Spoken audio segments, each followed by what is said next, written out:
weird place for a fishing live stream, but we are actually in my kitchen. And we just brewed some coffee. Cheers, folks. We'll have one in a minute. We'll just let it set for a bit.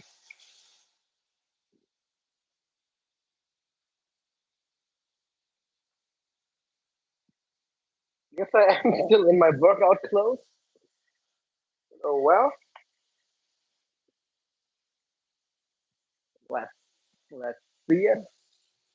First, washing our hands to get any grease, any fats, any crap like that off.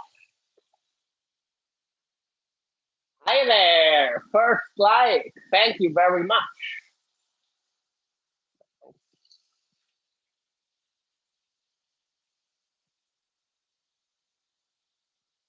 Thing is, I wouldn't have had to do this, but life happened. So my reels were sitting for a few days,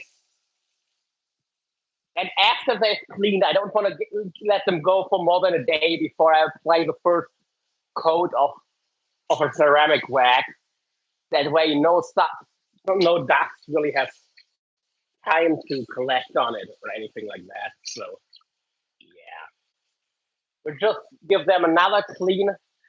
That means they're gonna be extra clean. It's not a bad thing. Just more work, and it's not that much work, so screw it. But yeah, here's our main subject. This beautiful. I mean, wait a minute. Oh, Rack wasn't engaged. Clicker was on the whole time. Eh? Don't tell me my clicker's broken. That's some bullshit. No. The drag was just super loose. Isn't that a beautiful sound?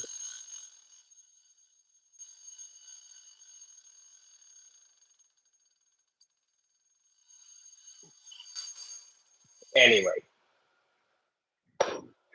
let's see.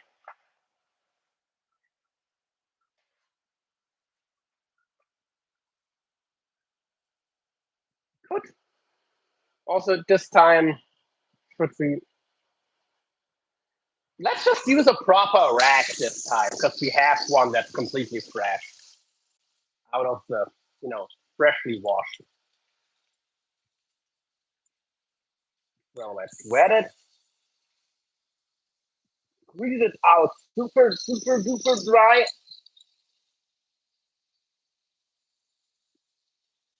This is honestly a bit too dry, but we'll re-wet it. Some dish soap. Yeah, baby.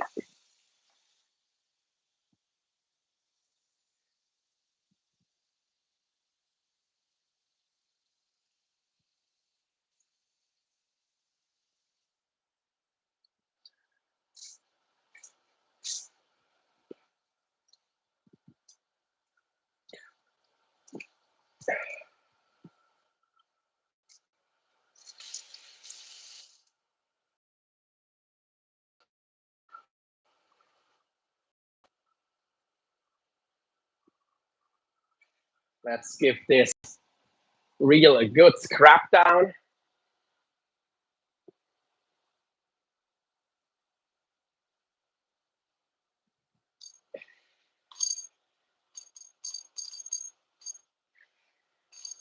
I mean, the thing is, this reel has already been cleaned very thoroughly, so we don't need to go overboard.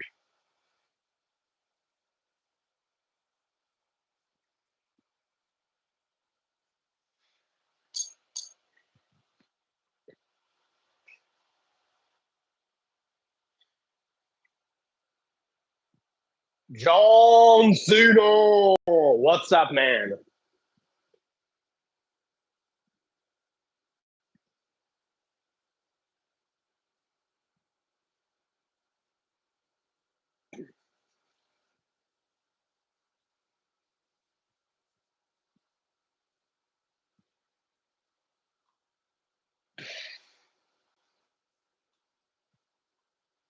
But honestly, I like the paper better for cleaning than this rag.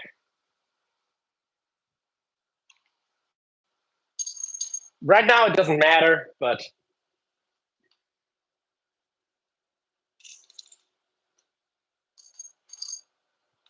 oh yeah, we want load here.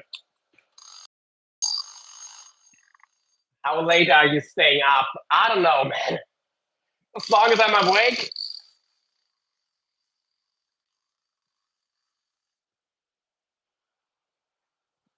It can be rather late at times.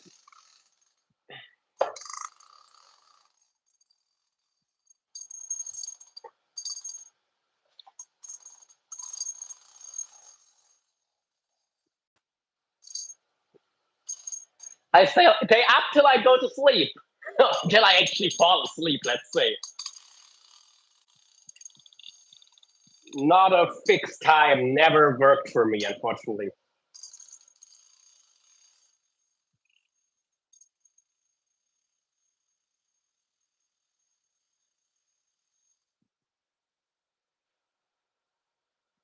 Yeah, the paper is definitely better for a deep cleaning.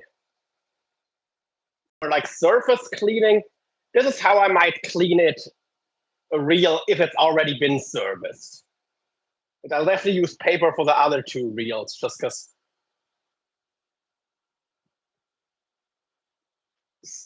I feel like I can clean it deeper. But this, if with this kind of cleaning, I'm a lot less likely to get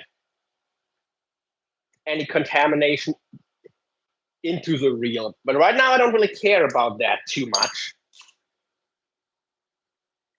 But I also don't care too much about getting it super duper clean because I already just done that. This is a time someone gets up early. It is. Yeah, it is. And sometimes I do get up at these times too. That also happens. But yeah.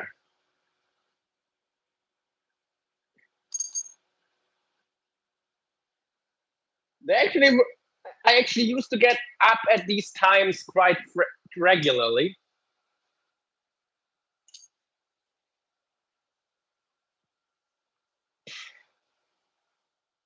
Back when I was a commercial fisherman.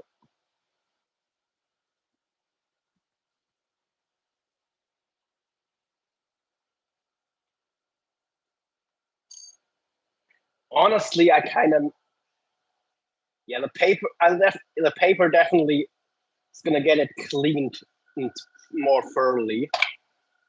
But the rag does have the advantage, like I said, it does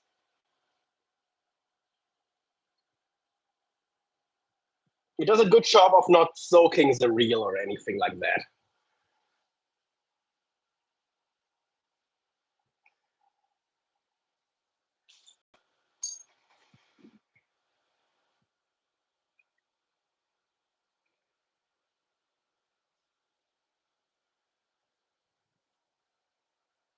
Um, anything from 100 to 200 pounds. I mean, you could spool it with 80 pounds, sure, but yeah, for me, that reel is 100 to 200 pounds. If I'm going to fish it for eels, it would be 130-pound topped off with 200. Casting for big conger eels from shore, and really most big fish from shore in Europe. Because what you have to understand, Europe's shores are very different from the US shores.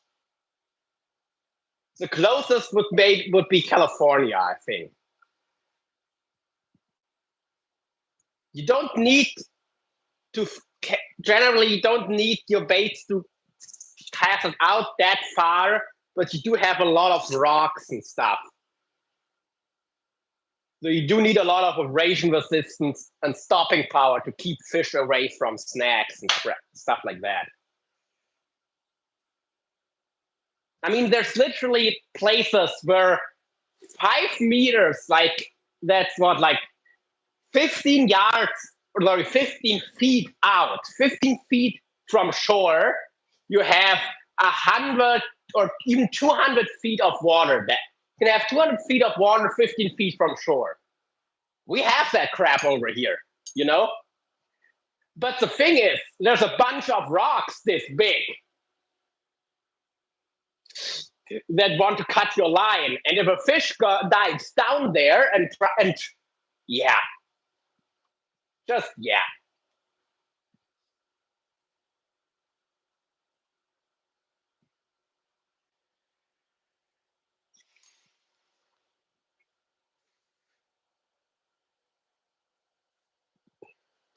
Some stuff the average US angler is probably not used to.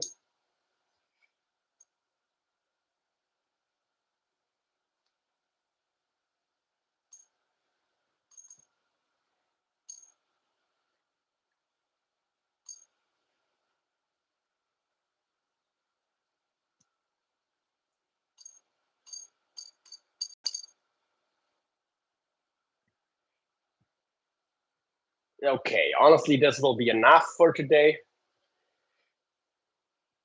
Guess we've already cleaned this reel. Question: will we wash it once more? Yeah, we will. Just give it. Honestly, I think I can just give it a quick rinse.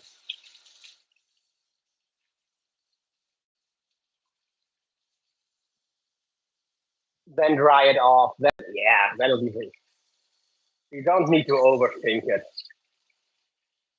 I know I do that a lot.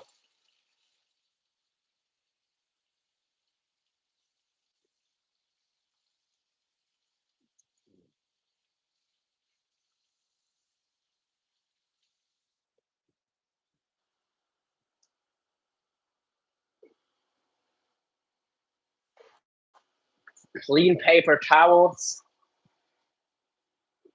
And we will, in fact, wrap this reel in a fresh, clean, dry towel. Not a paper towel, a proper towel. And put it on the heater.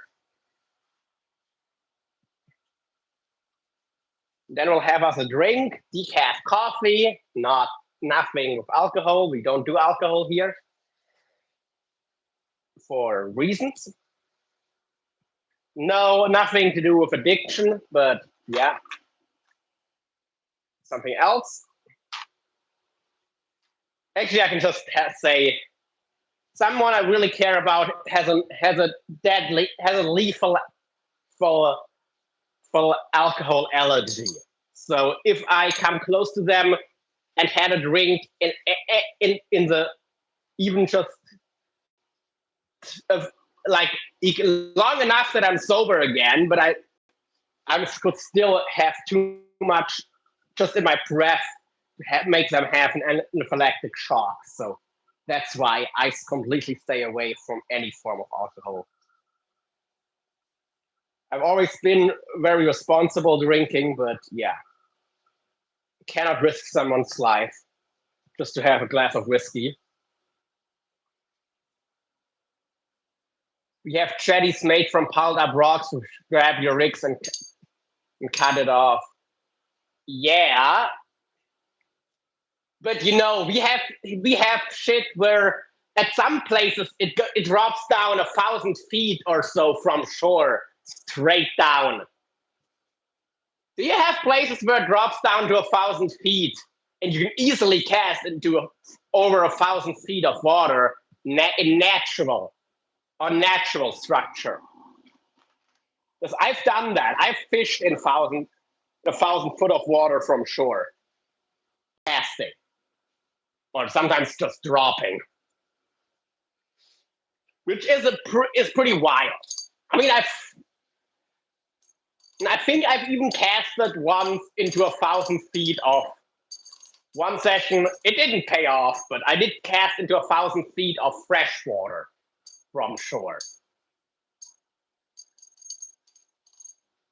That was one of the wildest, the crazy depth things I've done.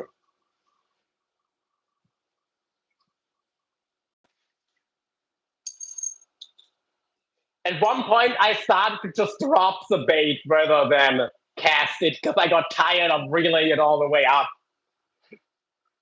And I thought 500 feet should be enough to catch some burbot.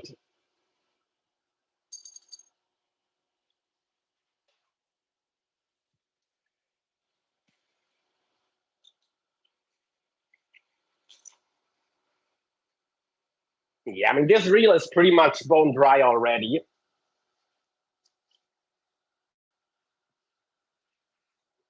So,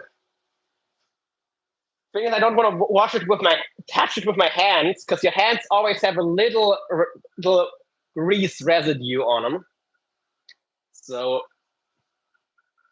voila, wrapped into a clean cloth, going on the heater, and in like probably an hour, honestly, we should be able to apply our first coat of ceramic wax, which I'll show you guys in a minute. I already had this reel coated, but the wax did have a bit of a smell. But I thought I would have needed it then and there. But since I've gotten this stuff, which I've used before, it has zero smell, zero taste. If it is the exact one, actually, how about we test this right now? We'll crack this open and have a sniff. It should be the same one I've had a year and something ago. I lost it somewhere on my travels. You have areas where it's many miles before you get 100 feet, then it drops off. Yeah, we have that right on shore, you know? Not everywhere, but there's enough areas like that.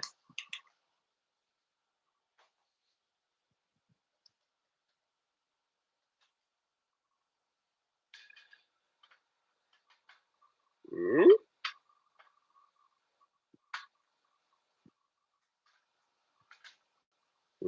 Crap.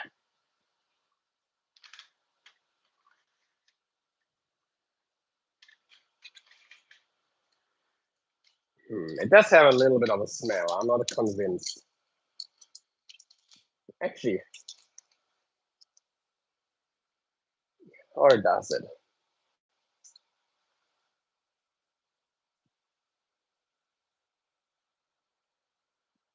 It has a weird feel to it.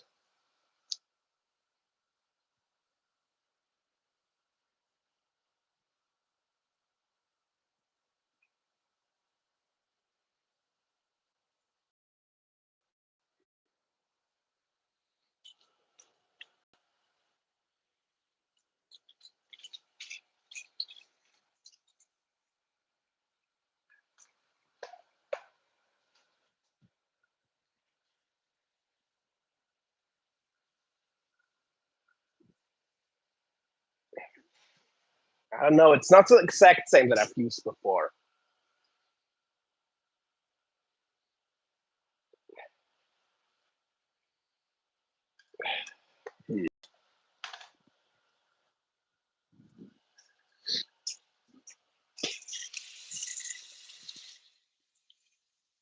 Now it has a fraction of the smell that the ones that I used before has, but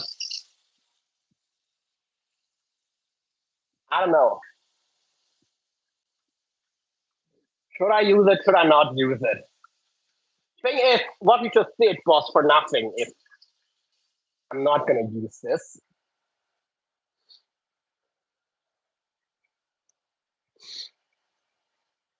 I mean, I don't know if I have heard from actually Albert told me that they have experienced that grease on a line, on fishing line, does scare the fish off. So.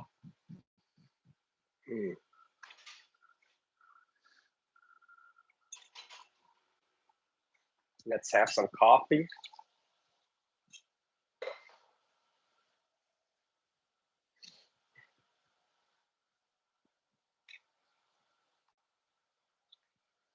Bit of maple syrup, some milk.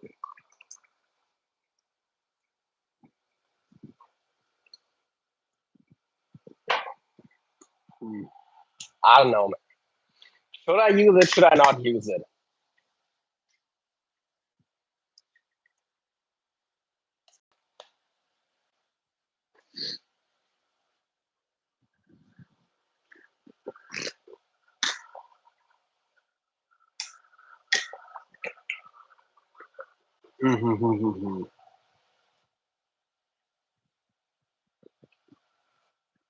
Using braid on that reel? Yes, braid.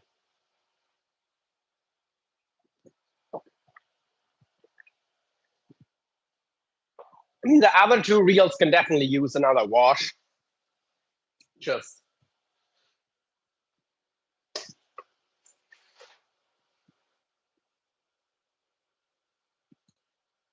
John, do you have any thoughts?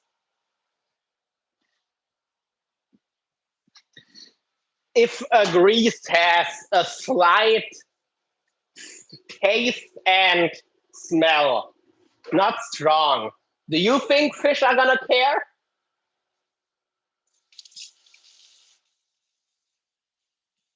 Thing is, I will be covering his entire reel in it with it on the outside. Why can't I just get stuff like the one that I had a while ago that has absolutely no smell or taste? I, uh, largest 1,000 pound cherry brown, but I have to order it. Actually, I can order it from Germany. Never mind. 1,000 pound cherry brown hollow core. But my favorite is Cortland. Tightline is also good. Between Tightline and cherry brown, I'm not sure which one is better, but Cortland definitely has both beat. Tightline gives you the best line capacity, but yeah, Cortland is just tough as hell.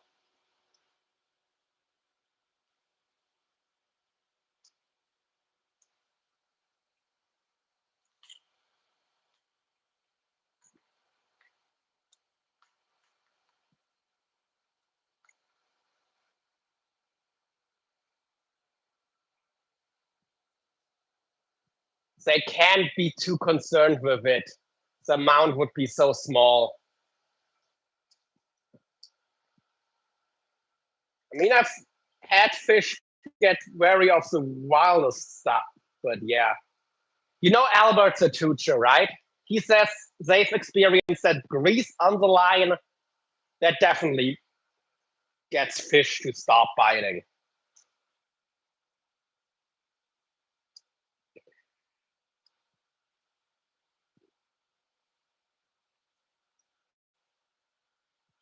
I mean, I will wipe the grease off of the like the wax off of the outside of my reels.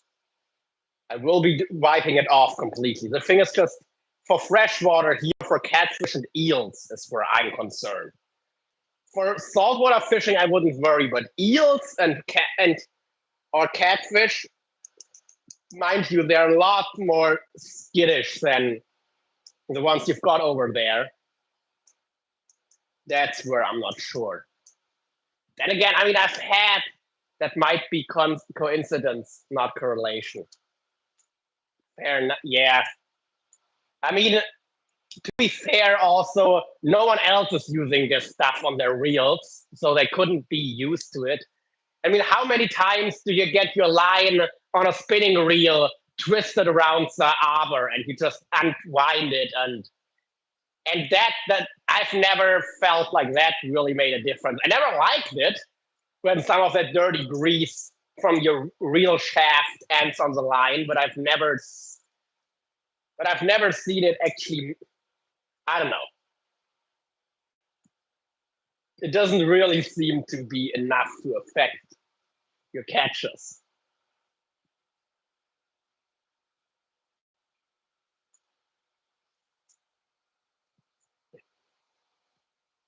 So maybe I should just say screw it and go with the wax anyway. I mean, it does have a more faint, but from tasting it actually, like I said, the stuff that I've used before had zero taste. This stuff did have a tiny taste, but it's the same as like real X or corrosion X. Yes, I've tasted my fishing alls too because I wanted to see if they might spook fish, and it's that same kind, but it's a lot more faint on this stuff.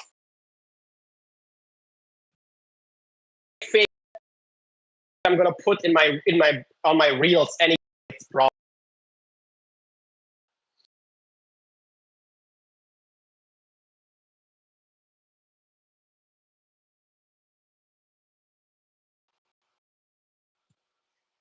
At building with the metal versus just just versus just coating it regularly. So might actually help with preventing corrosion. And I know I'm overthinking it anyway. So Dr. John is saying I shouldn't worry, I should just use it. Or is Dr. John saying it might be worth, since I'm not in a hurry, it might be worth ordering some more stuff till I find one again that's completely odorless?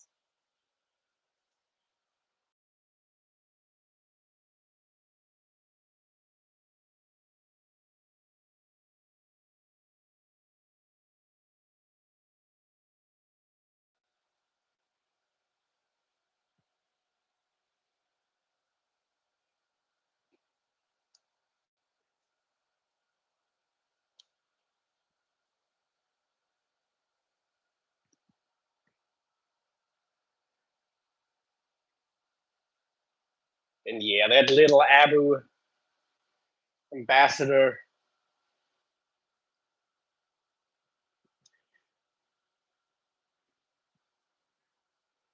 Like, I'm not in a hurry. Like I said, I might have time.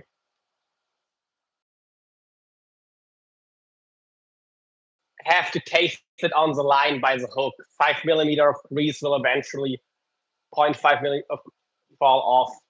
It will not lose particles into the water. Okay. And the grease itself won't release particles that aren't the grease.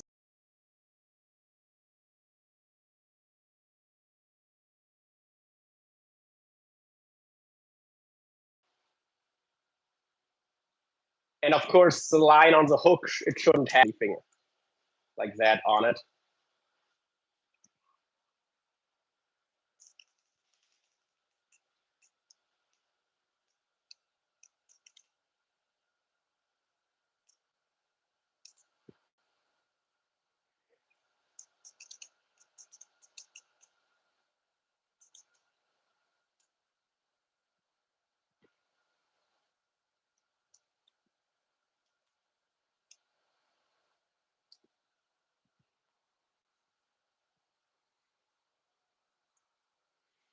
So if I'm understanding you correctly, grease or wax shouldn't really matter as long as it's not doesn't have contact to the leader on the bait.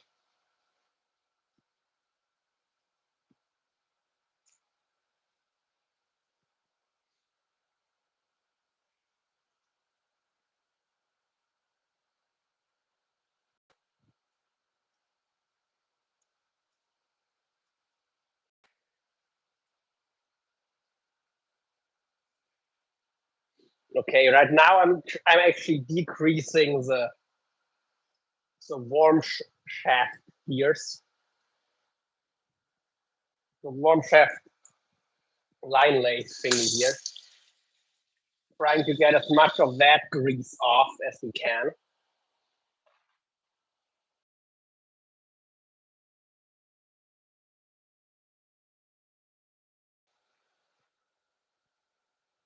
Has been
let's give that one last soapy clean.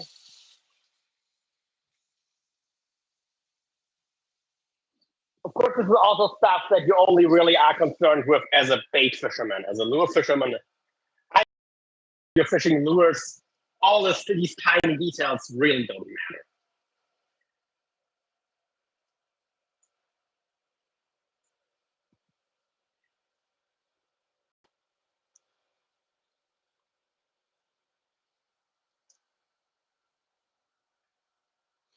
Imagine how thin the layer of grease really is, measured in angstroms, not even fractions of a million. Isn't the grease on the line many, many yards? It is, but the fish I'm targeting could smell. One drop of the liquid in the 6 times the water volume of Lake Constantine, the largest lake anywhere in Central Europe. Maybe even the largest lake in all of Europe. And 6 times its volume of water, an eel can still smell a single drop of rose water in. So their sense of smell is beyond anything we can imagine.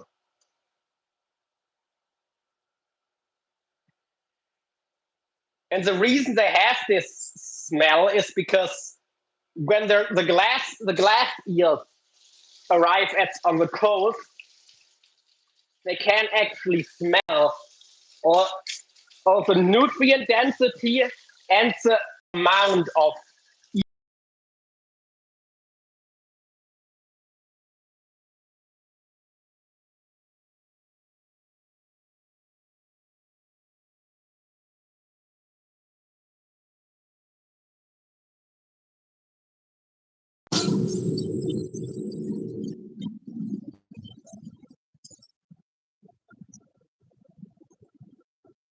So, and catfish still have an incredible sense of smell, but eels are beyond something else.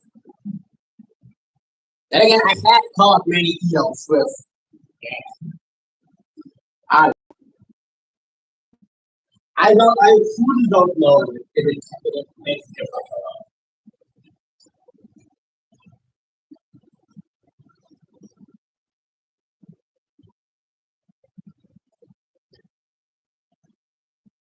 I have no clue.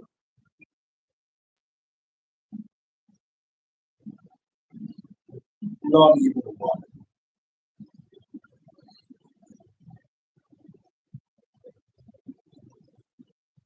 I do know, for example, that going to the gas station before you go fishing can absolutely have a negative impact.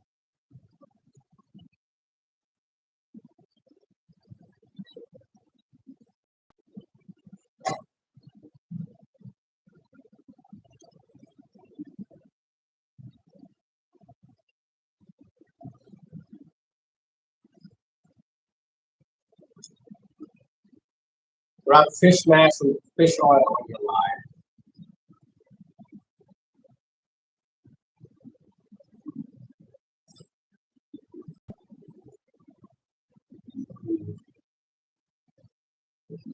I don't know.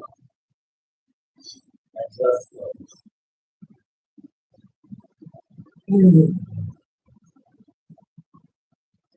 Anyway, next reel is ready for drying at least.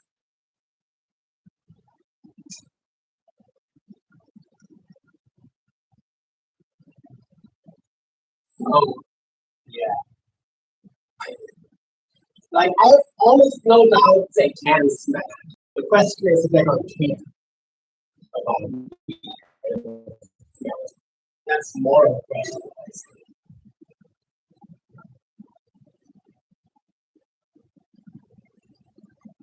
That is honestly where I'm less sure. I think the chance that the smelling is a lot of the chance that actually can.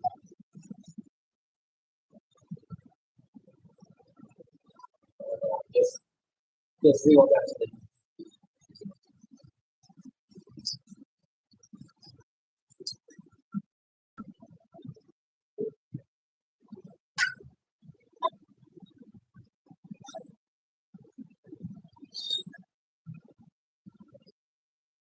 What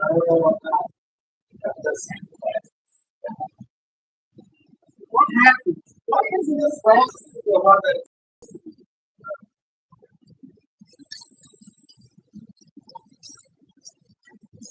I might go around look some online shops looking at something that looks still a layer of the still a water degradable face back of shot car face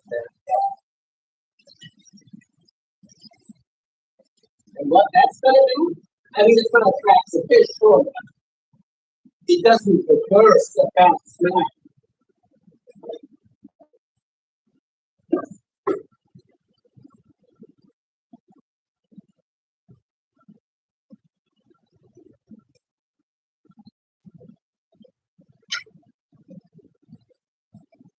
What's the idea there?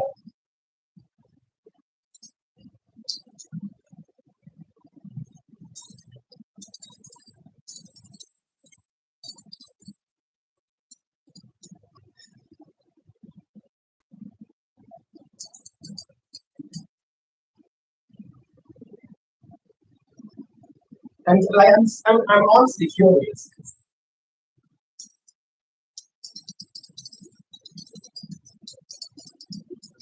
Like just because all the right the bad smell you think, or how is it? Yeah.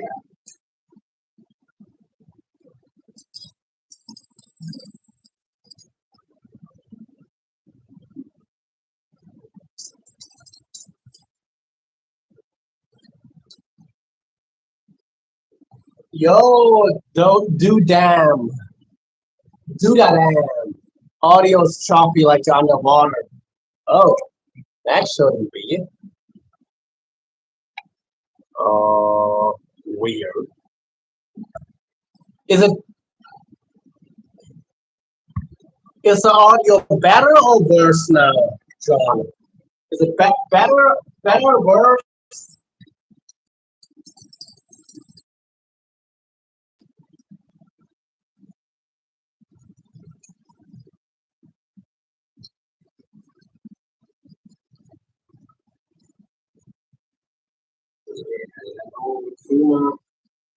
That really definitely needs it.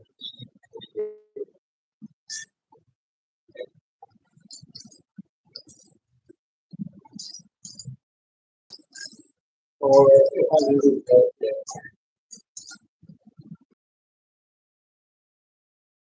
Okay. Like I was asking how I mean what like I mean it doesn't erase a bad smell.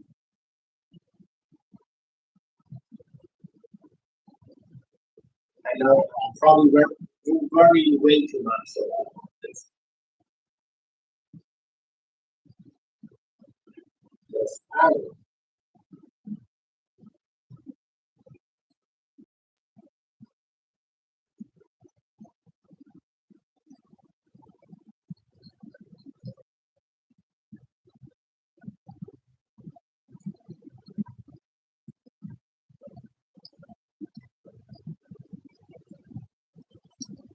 when you're far away, it gets choppy with a girl and echo like, okay. Yeah, the thing is, I was using AirPods before. Now I'm just using the phone's microphone.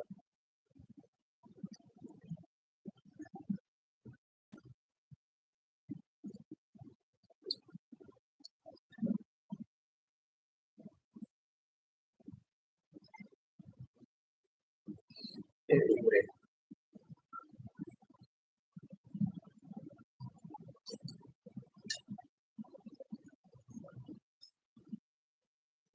that would suck if I doing this. Just like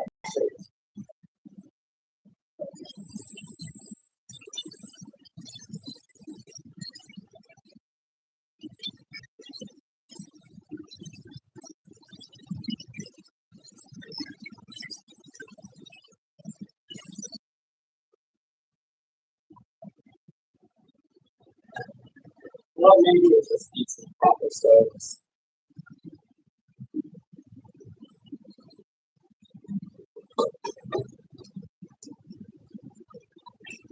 And to be fair, it's a line lay mechanism broken already.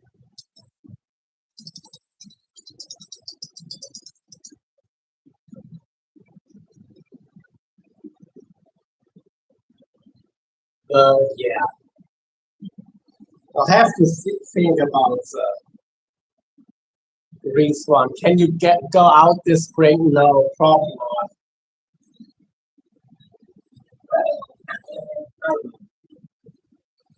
I don't know. I'll have to see.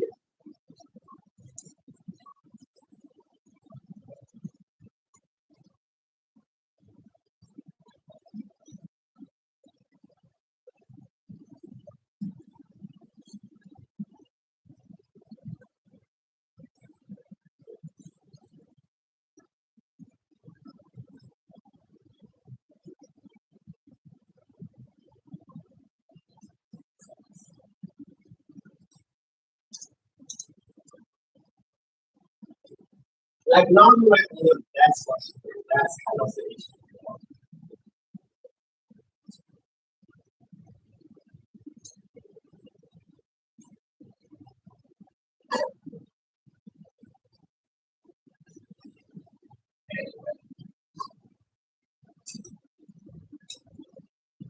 I don't really into comic fishing. I will definitely, if I can get a car, I'll definitely be able to do some catch fishing. But getting the car is kind of the tricky part. You know?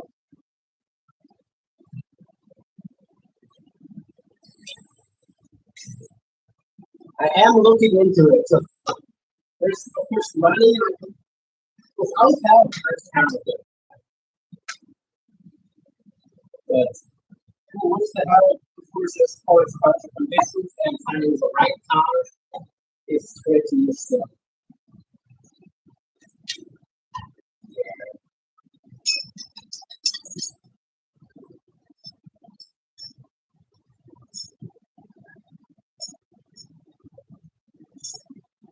That is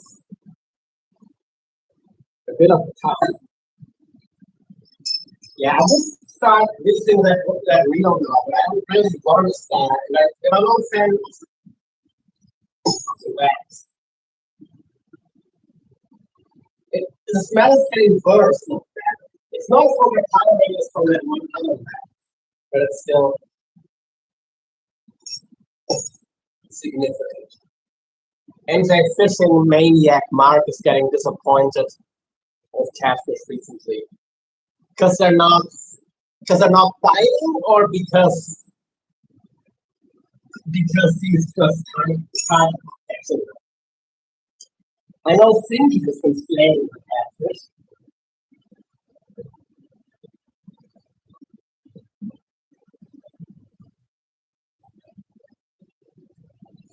Cindy is getting more than ever. Yeah, I know, right? Good for her. Good for her.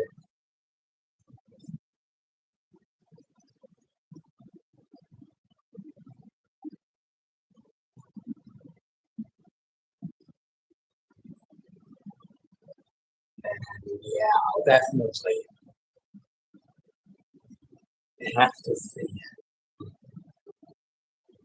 know what? I'll make a tea and then I think I'll end it. I'll have some look into some other research stuff.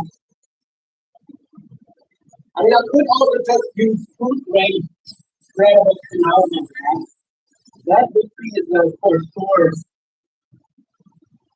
the same spread variant. The thing is, they're not nearly as, you know, that stuff doesn't stick nearly as much. So it isn't as hydrophobic as more advanced ceramic bags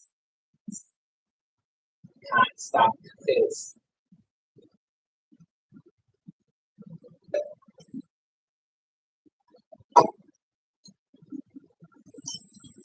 And also, if I'm going to use this stuff, I'll also probably give readers to other people good to look this stuff and that. So that I really want to use that stuff. Only bullheads and shallow cats receive. Shallow cats are not native and die out often. I thought bullheads were non-native ones. I thought bullheads were from Australia. Okay.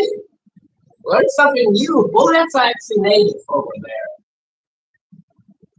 Interesting.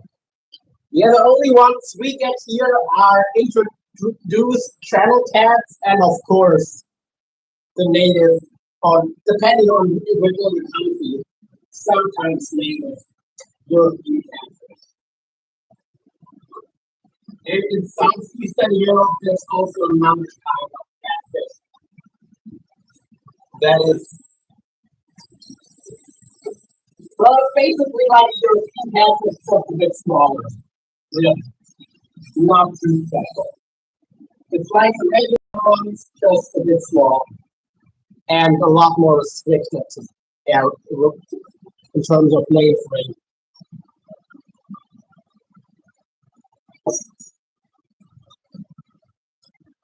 By the way, John, if you ever get bored, could you maybe do some research? Because I've tried, but I've not found anything. Because I'm not as good with that stuff as you are. About European catfish, so Cilios glandis, whales, whatever you want to call them, whales with these catfish. Your catfish is also called whales in German, so. But yeah, they used to be native to Western Europe, like Western Germany, Netherlands, Belgium, maybe even France. Because I've heard something that there are historical accounts suggesting they used to be native in these areas, but they died out during a cold front. Maybe during the last ice age, maybe actually during the small ice age in the 1600s when oh, okay, sorry. Yeah, that's probably doesn't make sense for me to tell you. Well, anyway, have a good one then, and I'll see you on the next one. Or can you understand me now? Just fine. Let me know, John.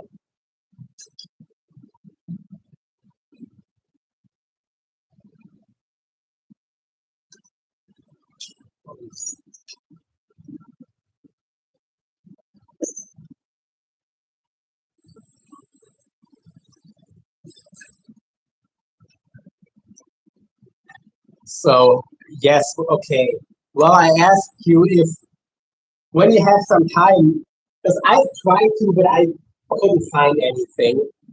If you could maybe look into if European catfish, Celeros gladys or Wells catfish, if they used to be native to Western Europe, like Western Germany, maybe the Netherlands, Belgium, maybe even France, because I've heard something that there are historical accounts suggesting they used to be native further west, but they've died out there during a cold period.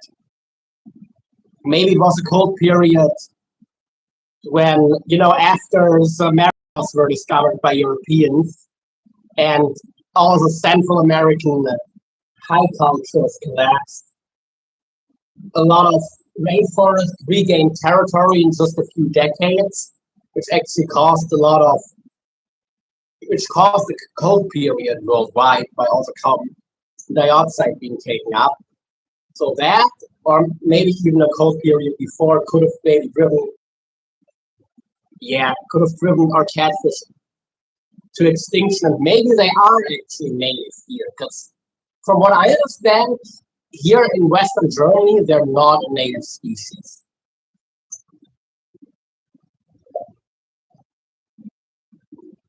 Only really in the east of Germany. and definitely non-native in the Netherlands. But I've also heard something that they might have been native there in the past. So yeah, and you're the only one I can think of who might be able to get behind that.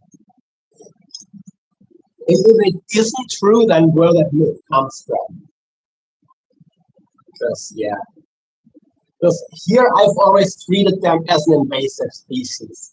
But if they are actually native, they were just reintroduced, that would of course change the law.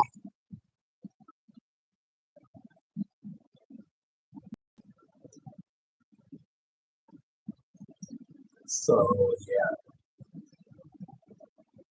Anyway. Well, I'll give you guys a look at fish turkey,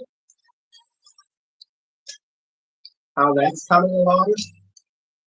These are rather big pieces. And we can try this one.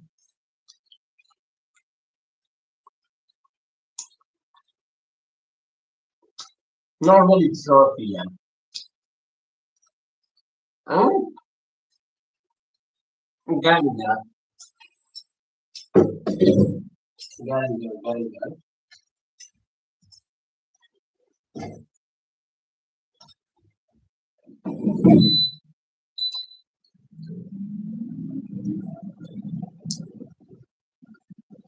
It's a crack.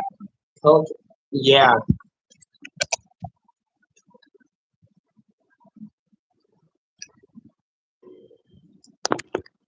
And I mean,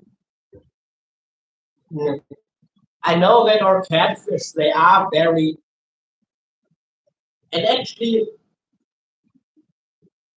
to tell how far west carp are native species would also be interesting. Of course, the carp we have now, none of them are native because they're really a domestic species. Common carp are. They're not a wild fish anymore. They're a domestic animal, or they're a feral animal technically. The carp in our waters today are 1300 to 1850 little ice age scare. Exactly.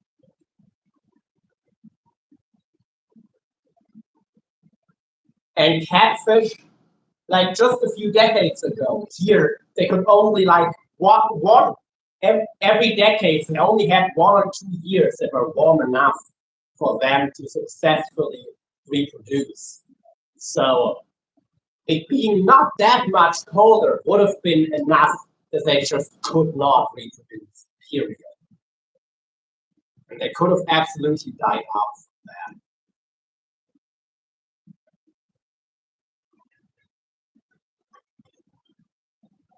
that. Right. Meow. Meow.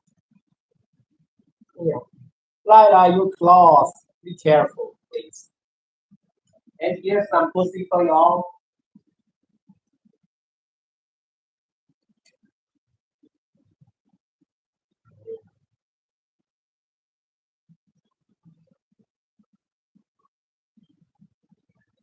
And if 1850, let's, industrial revolution.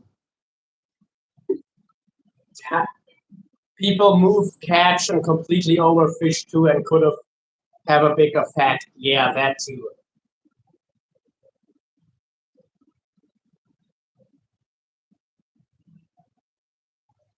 But I mean, if you have a fish that only can breed once or twice a decade under natural conditions, because it's too cold all the other years, it's just too cold.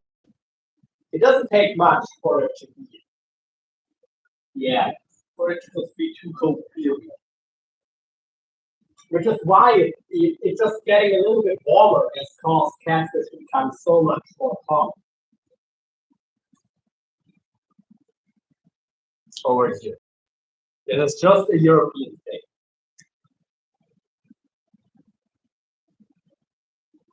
But yeah. Anyway. Well, we'll have a chat about it soon, I'm sure. I'll end the live here. I'll have some look into some different variants, and then I'll probably do another cooking live. So we can have another chat in like half an hour to an hour drop. I'll definitely go live again for my last meal of the day. So yeah. See you then and peace out. Bye bye.